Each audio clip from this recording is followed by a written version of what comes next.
Prime Minister was, just after lunchtime today, interviewed by Kieran Gilbert on Sky, and he was asked about Australia's contribution to peacekeeping efforts in Ukraine. Now, obviously, he's joined this coalition of the willing. Here's what the Prime Minister told Kieran earlier. Australia has participated with the rest of the democratic world in providing military support. If there is a peace and if there is a global response to that in the form of peacekeeping, then we would consider any proposal at the time. That would be a matter for the Cabinet. Joining me now, Credlin regular and Sky News political contributor Chris Uhlmann. Chris, great to catch up with you, mate. That's the first time I think I've heard the Prime Minister say that if there's a peacekeeping force that goes into Ukraine, if there is a peace deal worked out between Russia and Ukraine, that we'd be part of it. Should I be surprised about that? I thought that we were going to keep our boots on the ground out of there. Steve, look, I think the Prime Minister has nodded in that direction before, but there's a pretty big hurdle to clear before that. If you're talking about blue helmeted peacekeepers, UN forces, then you're talking about it having to go through the Security Council. Well, of course, Russia sits on the Security Council, China sits on the Security Council, so it wouldn't be a UN peacekeeping force with any kind of teeth, and you don't want that kind of force in your country. What the Ukrainians want, I know, because when I was there more than 2 years ago now, was Americans on the ground inside the borders of Ukraine. That was the only way they believed that they could possibly be safe from Russia after this. Don't forget, Australia does actually train Ukrainian forces at the moment. We have provided them with lethal kit. So Australia has been on board in Ukraine's defence.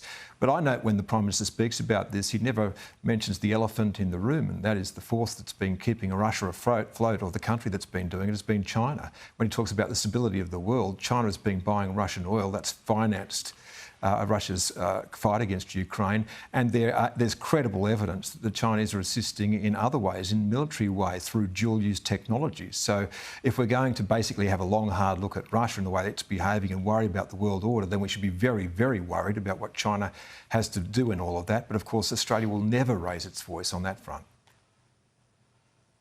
You and I have been around long enough to know we've got a rich history in peacekeeping, and I had a quick look up this afternoon about how many places we've been throughout the world over the years. I think the last place was Cyprus, and we have used not just Australian military troops, we've used police as well, and I guess the most famous recent peacekeeping action was in East Timor. There still would be some disquiet, I believe, within the public that we get that involved in something like this on the other side of the world. I mean, remember, Chris, before we got out of Afghanistan, there was a lot of pressure on the politicians to bring our soldiers home from that conflict. Yeah, I think though, Steve, you'll find that most of our support for these things has been largely symbolic in places where we really thought that it was going to matter, where we thought that our troops might be in some kind of danger. So yes, I think there would be a hurdle with the public there. I'd like to think that there would be, Australians would be well disposed to Ukraine, because I do think that there is a case to be made that Anthony Albanese was making, is that we should stand against a country literally just ripping away territory from another country unprovoked, which is what we have seen with Russia. But this has a long way to go before we get to peacekeepers on the ground, I think, Steve. We'll get to Donald Trump's meeting in a moment. You have been to Ukraine. Are you still, when you look back at the visit there and then think about what's happened since and what's happened in all these years this conflict's been going, amazed that Ukraine's been able to hang on? I mean, in the first week, Putin said he would take 3 days to get to Kyiv. Yeah, it's been remarkable, and the remarkable thing has been the resolve of the Ukrainian people, and I don't think that everything that Volodymyr Zelensky has done has been on point, but I will say this: it was his decision to stand and fight and not accept a free pass out of the country which was offered to him, which helped the people stand and fight. But don't forget, they'd been preparing, because of course they'd seen the attack on Crimea. They had actually been preparing their defence forces, and one of the things that they had was a resilient public. If you wanted it, you could go to a police station and get a gun on day one and go to the front line and fight, and that's what the people of Ukraine did. I think they are inspirational, but now they're negotiating from very difficult circumstances, and at the moment they're not being negotiated with, they're being talked about by the United States and Russia. Yeah, on that, Zelensky's in the White House tomorrow. He's taken some European support with him now. Obviously, he's got France with him, the UK, Germany, and the leader of the European Commission. I presume that's to give him some muscle in the meeting to avoid perhaps another dressing down by Donald Trump in the Oval Office. Do you think we're any closer, realistically, Chris, to getting to some sort of peace deal without Ukraine losing some of the territory that Putin's already taken? I think that's precisely what Donald Trump will offer him, is that it's not just the front line that we're seeing now, which is not in Ukraine's favour. It's beyond that front line to take a large part of the territory of Ukraine, which is something that Volodymyr Zelensky would never be able to give up. I mean, he'd be completely crippled at home if he gave up too much of Ukraine's territory. So now he's between a rock and a very, very hard place. The pressure is being put on him.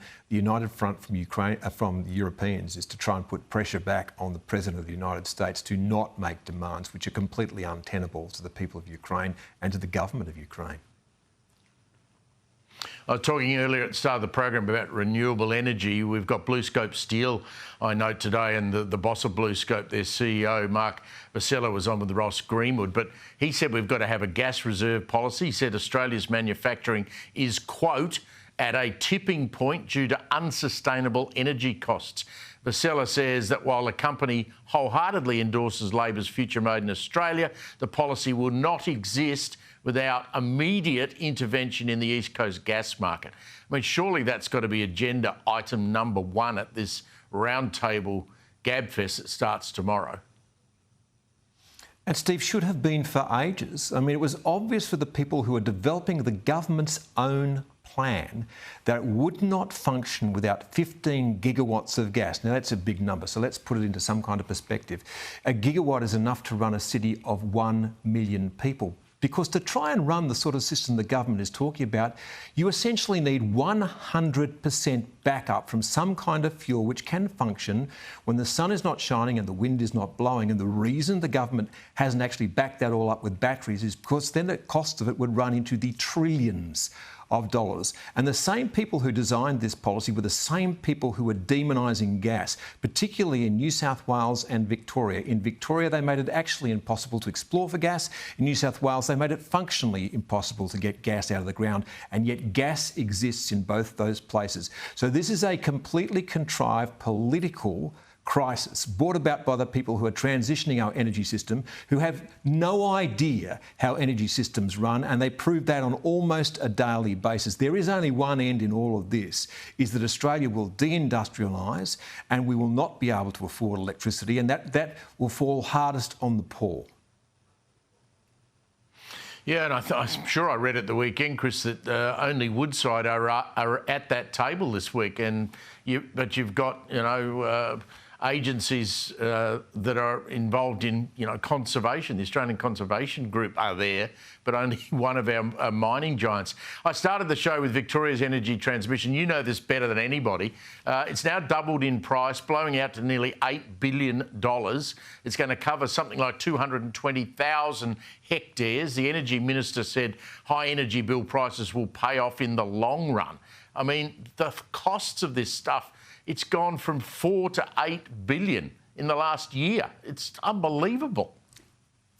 And that's precisely right. In 1 year, Steve, and that price will continue to rise because all of the inputs into building that thing will continue to rise as costs spiral. So will your electricity bill, because people may not be aware of it, but when this infrastructure is built, particularly transmission lines, they get what's called a regulated rate of return. So over the next 25 years, the cost of these rising prices will be written into your bills for the next 25 years, and we've only just begun to see the beginning of it. And what was the promise of all this, Steve? That it would be greener and that it would be cheaper. Well, it's certainly not now and not ever going to be cheaper. It's going to be ridiculously expensive. And it will need, by 2060, how much land? Around about 1.7 times the size of Tasmania will be the land that's required across Australia to put the wind turbines and the solar panels in. Now, when the Australian people start to consider a future where the motif of Australia, what will define our landscape will be turbines from one end of the country to the other.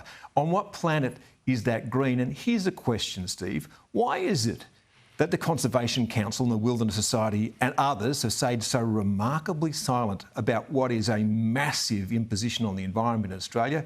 Is there money going into those organisations from people who have interests in wind turbines and solar panels? I think that's a pretty fair question. Very fair question and a grim look into the future. Always a great pleasure to catch up, Chris. Good on you, mate.